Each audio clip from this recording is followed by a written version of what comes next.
welcome to your favorite channel Chemistry with Swati, and today we start electrophilic substitution reaction in haloarenes. It is a very important. In every chapter you get the such type of a reaction. आपको हर chapter में substitution वो भी electrophilic substitution reactions मिलेगी. अब substitution तो होने वाला है. यहाँ पे हम पहले समझते हैं कि सब्स्टिट्यूशन इलेक्ट्रोफिलिक का मीनिंग क्या होता है. जो सब्स्टिट्यूशन हमारा होने वाला है वो सब्स्टिट्यूशन एक इलेक्ट्रोफाइल के द्वारा होगा. The substitution occurs due to substitution occurs due to electrophile. कोई सब्स्टिट्यूशन जब होता है वो अगर इलेक्ट्रोफाइल से होगा तो ऐसे सब्स्टिट्यूशन को हम कहेंगे इलेक्ट्रोफिलिक सब्स्टिट्यूशन. अब ये इलेक्ट्रोफाइल जो है वो क्या होता है? What do you mean by electrophile? Electrophile, file का मतलब होता है केमिस्ट्री में लव, और इलेक्ट्रो का मतलब होता है electron. Means electron loving reagent. What do you mean by it? Electron loving reagent. इनको इलेक्ट्रॉन से बहुत प्यार है क्योंकि इनके खुद के पास इलेक्ट्रॉन की क्या है? डेफिशिएंसी है. They have deficiency. इनके खुद के पास डेफिशिएंसी है इलेक्ट्रॉन की. उन्हीं को हम कहेंगे इलेक्ट्रोफाइल. हम एक बार वापस मैं कह रही हूं, किसको हम कहेंगे इलेक्ट्रोफाइल? इलेक्ट्रोफाइल का मतलब है electron loving reagent. They have deficiency of electron. उनके खुद के पास इलेक्ट्रॉन की कमी है. तो वो कहाँ पे अटैक करेंगे रिएक्शन में? वो रिएक्शन में हमेशा अटैक करेंगे उस साइड पे जहां पे इनको इलेक्ट्रॉन ज्यादा मिले या हाई डेंसिटी इलेक्ट्रॉन की हो. ये कुछ पॉइंट्स इलेक्ट्रोफाइल के आपको हर रिएक्शन में हम जब भी पढ़ेंगे इलेक्ट्रोफिलिक सब्स्टिट्यूशन रिएक्शन, तो हमको ये कुछ पॉइंट्स हमेशा याद रखने पड़ेंगे कि भाई इलेक्ट्रोफाइल होता क्या है. इलेक्ट्रोफाइल लव, और ये है electron loving. Electron loving reagent है, ये पहली बात. Electron loving reagent. They have tendency to attack where. उनकी एक ऐसी टेंडेंसी होगी, वो कहां पे अटैक करेगी रिएक्शन में? जहां पे ज्यादा से ज्यादा इलेक्ट्रॉन की डेंसिटी हो. They have a tendency to attack where maximum number of electron और maximum electron density find out. Density found. ये इलेक्ट्रोफाइल के बारे में हमने बहुत अच्छे से समझा. एक ऐसा इलेक्ट्रोफाइल आ रहा है रिएक्शन में जो उस साइड पे जाएगा जहां पे इलेक्ट्रॉन की ज्यादा से ज्यादा डेंसिटी है, क्योंकि उसके खुद के पास इलेक्ट्रॉन की कमी है. Because it has a deficiency of electron. It has deficiency of electron. उसके खुद के पास इलेक्ट्रॉन की डेफिशिएंसी है. ये इलेक्ट्रोफाइल के बारे में हमने समझ लिया. अब हम समझते हैं कि हमारा हेलोएरीन्स जो होता है वो कैसे इलेक्ट्रोफिलिक सब्स्टिट्यूशन रिएक्शन देगा. हेलोएरीन्स की बात करें, हम कोई भी हेलोएरीन हम ले सकते हैं. यहाँ पे जैसे मैंने Cl ले लिया. जो बेंजीन रिंग होती है हमारी, जब उससे Cl अटैच नहीं होता है तो ये बहुत अच्छा इलेक्ट्रोफिलिक सब्स्टिट्यूशन रिएक्शन देता है. ये बहुत अच्छी इलेक्ट्रोफिलिक सब्स्टिट्यूशन रिएक्शन देता है. और ये जब भी इलेक्ट्रोफिलिक सब्स्टिट्यूशन रिएक्शन देता है बेंजीन, तो इसकी पोजीशन जो होती है वो बिल्कुल फिक्स होती है. ये ऑर्थो और पैरा पे देता है. ये भी देगा. इट विल ऑल्सो, ये भी ऑर्थो और पैरा पे क्या करेगा? इलेक्ट्रोफिलिक सब्स्टिट्यूशन रिएक्शन देगा. लेकिन यहाँ पे जो ये Cl है, ये Cl थोड़ी सी प्रॉब्लम्स क्रिएट करेगा. ये कैसे प्रॉब्लम क्रिएट करेगा ये हमको समझना है कि क्या ऐसा होगा कि प्रॉब्लम्स क्रिएट करता है. बेंजीन तो देगा. हेलोएरीन्स में जो हेलोजन होता है जनरली, या यहाँ पे क्लोरोबेंजीन की बात कर रहे हैं हम, ये है हमारा क्लोरोबेंजीन ऑब्लिक हेलोएरिन, क्योंकि हम पूरे की बात कर सकते हैं। तो it will also give electrophilic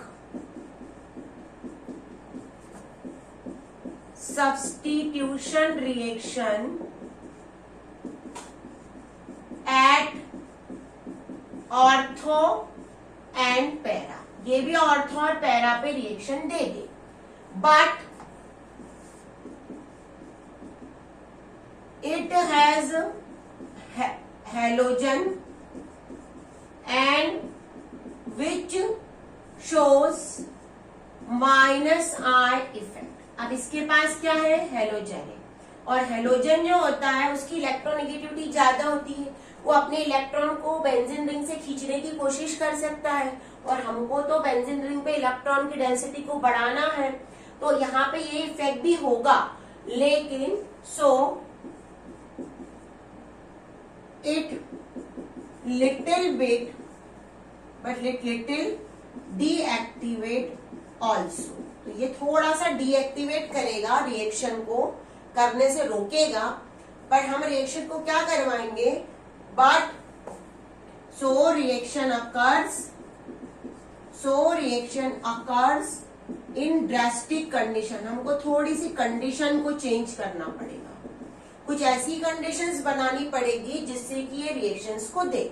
अब कैसी कंडीशंस होती है, कई बार एग्जाम में जो एनसीईआरटी स्टूडेंट्स हैं आपको गिव रीजंस टाइप की क्वेश्चंस मिलेंगे एग्जाम में। Why haloarenes are little elective और deactivating group towards the electrophilic substitution reaction.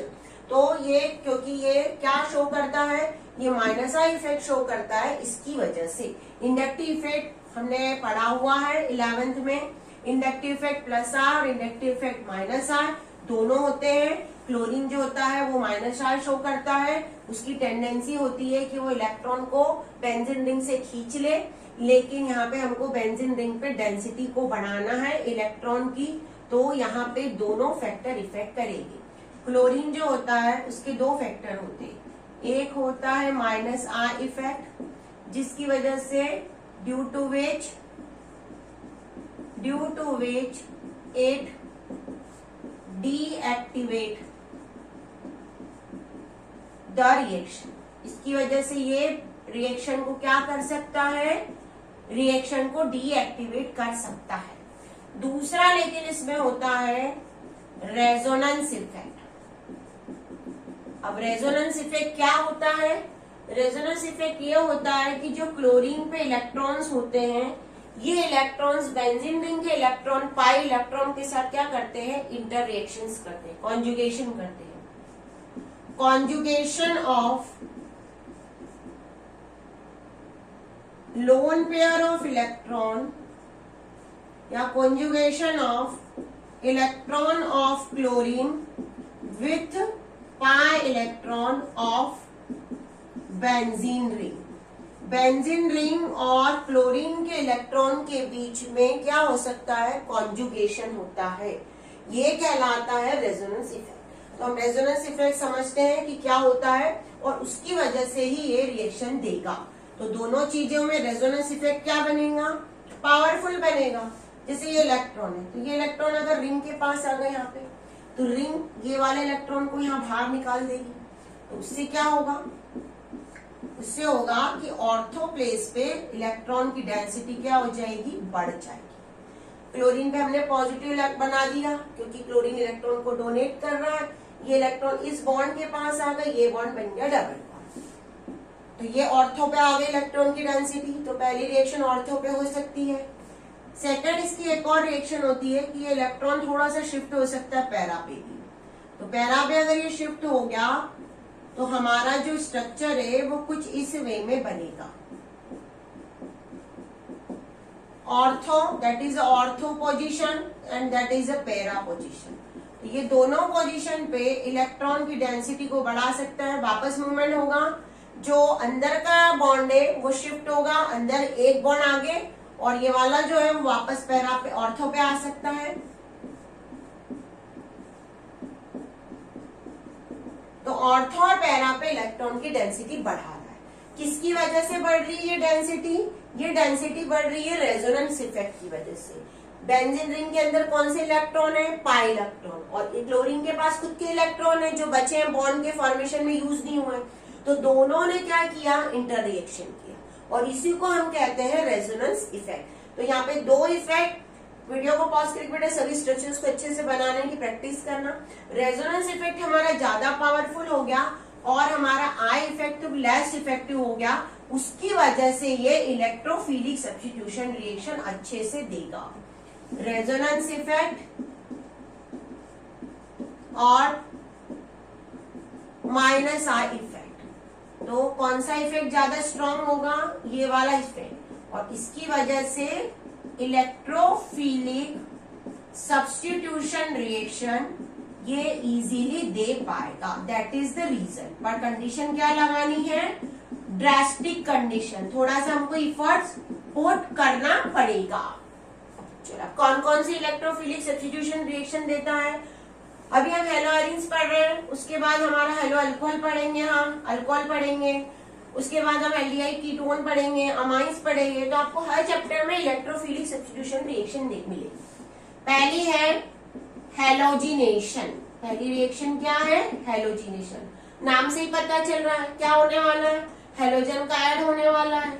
हमने ये बेंजीन रिंग ली, ये हमारा क्लोरीन अटैच है, इसको हम क्या लिखेंगे? इसको हम लिखेंगे क्लोरोबेंजीन। अब क्लोरोबेंजीन की हम रिएक्शन करवाएंगे Cl2 से। यहाँ पे हम यूज करेंगे FeCl थ्रू, एक कैटलिस्ट की प्रेजेंस में ही रिएक्शन होगी। जब FeCl3 की प्रेजेंस में रिएक्शन होगी तो यहाँ पे हमने अभी अभी पढ़ा कि ऑर्थो पे प्लेस है और दूसरी प्लेस कहाँ है हमारी? दूसरी प्लेस है पैरा पे। ये पैरा पे, इसको लिखेंगे 1,2 डाइक्लोरो बेंजीन, और इसको लिखेंगे 1,4 डाइक्लोरो बेंजीन। अब एक चीज हमको यहाँ पे हमेशा याद रखनी है कि जो पैरा वाला प्रोडक्ट होता है हमारा वो मेजर होता है और जो ऑर्थो वाला होता है वो माइनर होता है। ये हमको याद रखना है। अब क्यों होता है इसका रीजन भी हम समझते हैं कि भाई ऐसा क्यों हुआ कि ऑर्थो माइनर बना और पैरा मेजर। क्योंकि स्ट्रक्चर्स को ध्यान से देखिए। जैसे हमारा ये ऐसा स्ट्रक्चर अभी हमने पढ़ा, ऑर्थो पे ऐसा स्ट्रक्चर मिला और हमको पैरा पे एक ऐसा स्ट्रक्चर मिला। तो ये वाला जो स्ट्रक्चर है ये ज्यादा स्ट्रक्चर क्या है? सिमेट्रिकल स्ट्रक्चर है। That is a more symmetrical structure. और जितना ज्यादा सिमेट्रिकल स्ट्रक्चर होगा केमिस्ट्री में वो उतना ज्यादा क्या होता है? स्टेबल होता है। तो रीजन क्या होगा? पैरा जो है वो क्या होगा? पैरा मोर सिमेट्रिकल स्ट्रक्चर। और जितना ज्यादा सिमेट्रिकल स्ट्रक्चर होगा उतना ज्यादा वो स्टेबल होता है। और केमिस्ट्री में हम हमेशा स्टेबिलिटी की ओर मूव करते हैं, इसलिए हमको पैरा जो होता है वो हमेशा हमको मिलता है मेजर, और ऑर्थो जो मिलता है हमेशा वो होता है माइनर। क्योंकि ऑर्थो का जब स्ट्रक्चर देखें तो ज्यादा सिमेट्रिकल स्ट्रक्चर नहीं है। ये हमारा हैलोजिनेशन कंप्लीट हो गया। अब हम करते हैं नाइट्रेशन। सेकेंड प्रोसेस है नाइट्रेशन। नाइट्रोजन डाइऑक्साइड या नाइट्रो ग्रुप का एडिशन। अब जो नाइट्रेशन रिएक्शंस होती है, जो नाइट्रेशन रिएक्शंस होती है हमारी, नाइट्रेशन। अब नाइट्रेशन की एक चीज हमेशा आपको याद रखनी है कि नाइट्रेशन जब भी होगा हमारा माइंड सेट होता है कि HNO3 को ऐड कर देंगे। HNO3 क्या होता है? HNO3 होता है नाइट्रिक एसिड। पर यहाँ पे HNO3 के साथ कंपल्सरी H2SO4 की प्रेजेंस में ही रिएक्शन होगी। H2SO4 अगर हमने यूज नहीं किया तो रिएक्शन होगी ही नहीं, रुक जाएगी। पर आगे बढ़े कि होना ही नहीं वाला है। तो ये हमारा क्लोरोबेंजीन और ये है हमारा HNO3 nitric acid plus H2SO4। इसका रीजन क्या है? इसका रीजन मैं यहाँ पे लिख के दे रही हूँ, एनसीईआरटी बुक में नहीं दिया है। To produce NO2 positive ion, जिसको कहते हैं नाइट्रोनियम आयन।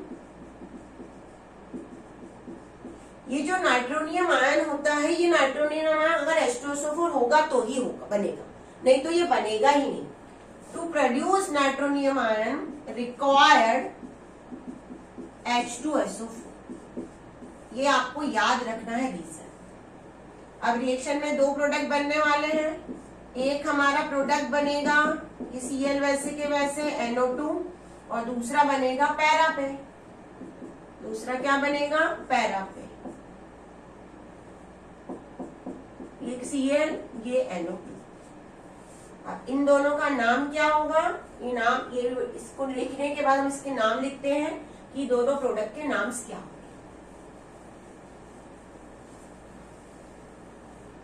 इसका जो नाम है इसको कहा जाता है 1-क्लोरो 2-नाइट्रो बेंजीन और ये कहलाता है माइनर। और जो इसका नाम होता है वो होता है 1-क्लोरो 4-नाइट्रो बेंजीन और ये होता है मेजर। वापस हमने इसको ही मेजर किया है क्योंकि ये सिमेट्रिकल है, एक ये जैसा है, ऊपर नीचे बराबर सिमेट्री मेंटेन हो रही है। ये साइड में आ रहा है, सिमेट्री मेंटेन नहीं। इसकी है सल्फोनेशन। नाम से ही पता चल रहा है कि कुछ सल्फ्यूरिक एसिड वाले का काम होने वाला है। तो इस बेंजीन रिंग के साथ जब हम सल्फ्यूरिक एसिड की रिएक्शन करवाएंगे क्लोरोबेंजीन के साथ, ये हमारा क्लोरोबेंजीन प्लस H2SO4 ये कहलाता है सल्फ्यूरिक एसिड। जब इसकी रिएक्शन होगी तो हमको दो प्रोडक्ट मिलेंगे। एक हमारा होगा यहाँ पे Cl, यहाँ पे SO3H। यहाँ पे थोड़ा सा नोमेनक्लेचर में चेंज है, नाम थोड़ा सा अलग होगा। क्या नाम होगा? इसको हम लिखेंगे 1-क्लोरो, फिर रिंग का नाम लिखेंगे, रिंग क्या है हमारी? बेंजीन, और फिर लिखेंगे सल्फोनिक एसिड। इसको हम पीछे लिखेंगे। क्यों? क्योंकि एसिडिक एसिड जो होता है हमारा, जो COOH ग्रुप जो होता है हमारा IUPAC नोमेनक्लेचर में, उसके बाद जस्ट होता है SO3H सेकेंड पोजीशन पे। तो जिसको जो सबसे बड़ा होता है उसको पीछे लिखते हैं, तो यहाँ पे sulphonic acid. Again it is a minor product. दूसरा जो प्रोडक्ट बनेगा हमारा, वापस ये Cl ये SO3H, इसका नाम होगा 1-क्लोरो बेंजीन, यहाँ पे 2 लिख देना, यहाँ पे 4 सल्फोनिक एसिड और ये प्रोडक्ट होगा हमारा मेजर। इसको हम लिखेंगे major product, that is our major product. हर बार पैरा को मेजर प्रोडक्ट हमको लिखना है। ये हो गया। अब इसके बाद एक साइंटिस्ट हुआ था फ्रीडल क्राफ्ट, उसने हर एक हेलोएरिन हो, अल्कोहल हो, फिनॉल हो, उसने हर बार कुछ रिएक्शंस करवाई। तो उसी के ऑनर में रिएक्शंस को नाम दिया गया है Friedel craft reactions. Friedel craft reaction, ये रिएक्शन हमको हर जगह मिलेगी। ये बहुत इंपॉर्टेंट रिएक्शन कंसीडर की जाती है। इसकी 2 रिएक्शंस होती है। एक होती है फ्रीडल क्राफ्ट एल्काइलेशन, मतलब कोई एल्काइल ग्रुप का अटैचमेंट होगा। हमने लिया क्लोरोबेंजीन, अगेन इस क्लोरोबेंजीन पे CH3Cl की रिएक्शन करवाई, that is known as methyl chloride. That reaction is always completed in the presence of AlCl3 anhydrous. कैसा लेना है हमको? AlCl3 एनहाइड्रस ही लेना है, it is a compulsory. Aluminium trichloride. यहाँ पे ये जो CH3 है ये अटैच होने वाला है हर जगह जाके, यहाँ से H निकल जाएगा और इस Cl को लेके बाहर निकल जाएगा। इलेक्ट्रोफिलिक सब्स्टिट्यूशन रिएक्शन में हमको साइड प्रोडक्ट नहीं लिखना पड़ता है कभी भी ज्यादा। अगर हम एग्जाम में कभी भी साइड प्रोडक्ट नहीं लिखे तो हमारे कोई भी मार्क्स नहीं कटेंगे। ये Cl वैसे के वैसे, ये CH3, इसका नाम होगा 1-क्लोरो 2-मिथाइल बेंजीन।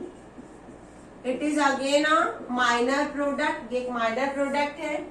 प्लस हमको एक पैरा प्रोडक्ट मिलेगा, पैरा प्रोडक्ट में Cl, नीचे CH3, इसका नाम होगा 1-क्लोरो 4-मिथाइल बेंजीन और ये होगा major product, that is our major product. ये एल्काइलेशन है क्योंकि CH3 अटैच हुआ, एल्काइल ग्रुप अटैच हो रहा है, इसलिए इसको कहा जाता है एल्काइलेशन। अब एक होती है फ्रीडल क्राफ्ट एसाइलेशन रिएक्शन, दूसरी रिएक्शन हमारी है फ्रीडल क्राफ्ट एसाइलेशन रिएक्शन। अब एसाइलेशन रिएक्शन क्या होती है? एसाइल ग्रुप का अटैचमेंट, फ्रीडल क्राफ्ट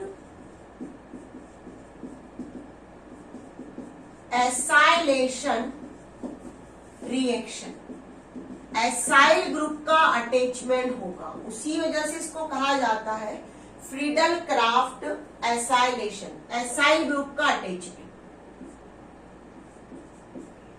अब क्या होता है एसाइल ग्रुप? बहुत इजी करके मैं समझा रही हूं।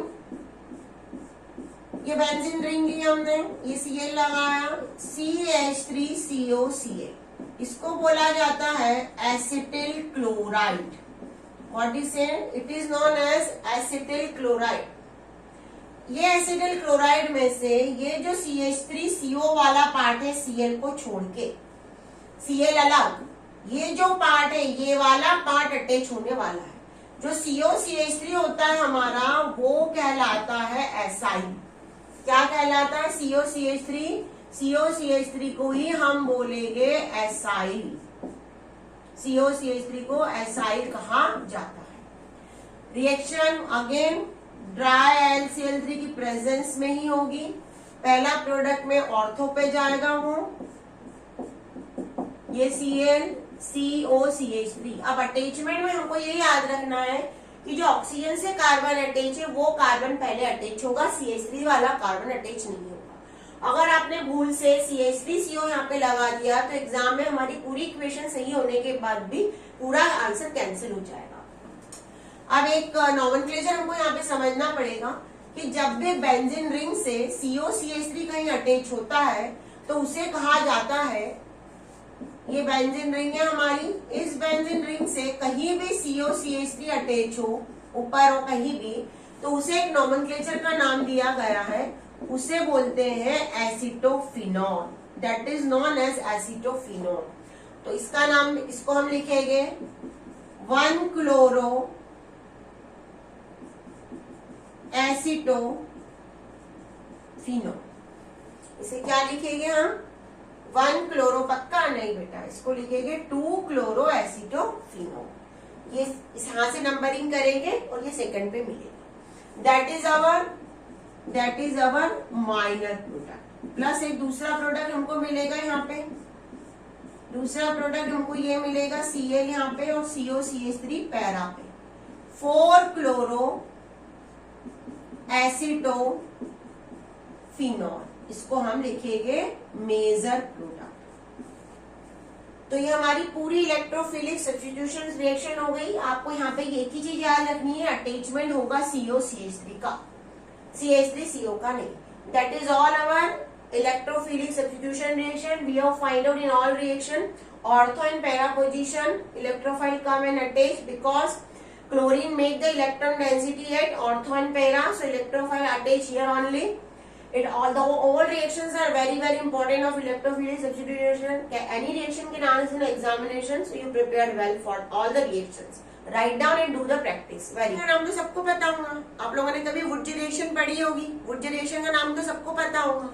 अब हमको पढ़ना है वुड्ज रिएक्शन। वुड्ज नाम के साइंटिस्ट ने की थी, एल्काइल हैलाइड की रिएक्शन है, CH3Cl plus 2Na plus Cl CH3। Alkyl halide मैंने यहाँ पे मिथाइल क्लोराइड लिया है, हम कोई भी एल्काइल हैलाइड ले सकते हैं। ये रिएक्शन जो है ये हमेशा करवाएंगे हम रिएक्शन को ड्राई ईथर की प्रेजेंस में। That reaction always occurs in the presence of dry ether. ये जो Na है इसको भाई Cl बहुत पसंद है, ये दोनों Cl को लेके रिएक्शन से बाहर निकल जाएगा। तो प्रोडक्ट क्या बनेगा हमारा? CH3 single bond CH3, 2 CH3 plus 2NaCl। ये जो CH3 सिंगल बॉन्ड CH3 इसको हम C2H6 लिख सकते हैं, मतलब क्या होगा? इथेन। ये कहलाएगी Wurtz reactions. It is a Wurtz reaction. अब वुड्ज के साथ एक और रिएक्शन कॉम्बिनेशन में आ गई जिसे हम कहते हैं वुड्ज फिटिंग रिएक्शन। फिटिंग नाम का साइंटिस्ट भी उसके साथ ऐड हो गया। जैसे आप लोग कई बार जॉइंट वेंचर करते हो कई बार, तो वैसे ही एक और रिएक्शन बनी उससे, वुड्ज फिटिंग रिएक्शन। क्या बना? वुड्ज फिटिंग रिएक्शन। वुड्ज फिटिंग रिएक्शन में यहां पे हम क्लोरोबेंजीन लेंगे प्लस Na लेंगे प्लस CH3Cl भी लेंगे। अब CH3Cl को लिखने का तरीका हमारा उल्टा हो सकता है, ये ClCH3, ये क्या है? That is a methyl chloride. ये है हमारा फिनाइल क्लोराइड भी लिखते हैं इसको, इसका एक का नाम फिनाइल क्लोराइड भी होता है, और इसका नाम दूसरा हो सकता है क्लोरोबेंजीन। तो क्लोरोबेंजीन की रिएक्शन वुड्ज फिटिंग रिएक्शन। आपको दिखना चाहिए अच्छे से कि वुड्ज फिटिंग हम पढ़ रहे हैं। ड्राई ईथर की प्रेजेंस में होगी रिएक्शन। ये जो है ना, मैंने कहा इसको Cl से बहुत दोस्ती है, कहाँ कहीं Cl मिलने के चांस हो तो ये लेके निकल जाए। तो सबसे पहले तो क्या बनेगा? 2NaCl बनेगा, प्लस ये जो बेंजीन रिंग है, इस बेंजीन रिंग पे CH3 आके अटैच हो जाएगा, और जब बेंजीन रिंग पे CH3 अटैच होता है तो उसे बोला जाता है टॉलीन। उसे क्या बोला जाता है? टॉलीन। एक एल्काइल हैलाइड है, एक एराइल हैलाइड है। क्या बताया मैंने? एक alkyl halide plus aryl halide, दोनों की रिएक्शन हुई है तो उसको कहते हैं वुड्ज फिटिंग रिएक्शन। अब फिटिंग ने खुद ने अपनी एक अकेली रिएक्शन भी दी, जैसे वुड्ज ने कहा कि मैं तो दोनों मॉलिक्यूल अपने ले रहा हूँ एल्काइल हैलाइड के, तो वैसे ही फिटिंग ने क्या कहा? मैंने भी कहा कि ठीक है, मेरे भी दोनों एराइल हैलाइड लेके भी हम रिएक्शन करवा सकते हैं। तो फिर एक और रिएक्शन बनी, वो रिएक्शन कहलाई फिटिंग रिएक्शन। क्या कहलाई? Fitting reaction. कैसे होती है? हमने पहले क्लोरोबेंजीन का एक मॉलिक्यूल लिया, Na, वापस Na के साथ ही रिएक्शन करवाया।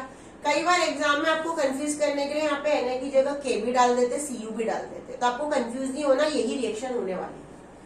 प्लस दूसरा मॉलिक्यूल हमारा Cl, ये क्या है? ये है हमारा chlorobenzene, that is a chlorobenzene. ये सोडियम मेटल, यहाँ पे क्या लिखेंगे? ड्राई ईथर के साथ, और जो प्रोडक्ट बनने वाला है थोड़ा सा मजेदार प्रोडक्ट है बेटा। दोनों बेंजीन रिंग एक बॉन्ड से अटैच हो जाएगी, और इस प्रोडक्ट को कहा जाता है diphenyl. Very very important reaction है, कई बार हमको कंफ्यूजन हो जाता है, कई बार एग्जाम में आता है chlorobenzene is converted into diphenyl, plus यहाँ पे प्रोडक्ट बनेगा 2NaCl। तो एक कन्वर्जन भी बनता है इस रिएक्शन से। कन्वर्जन ये होता है, कन्वर्ट क्लोरोबेंजीन इनटू डाइफिनाइल। तो आपको ये रिएक्शंस दिमाग में याद रखनी पड़ेगी, ये इंपॉर्टेंट रिएक्शन है।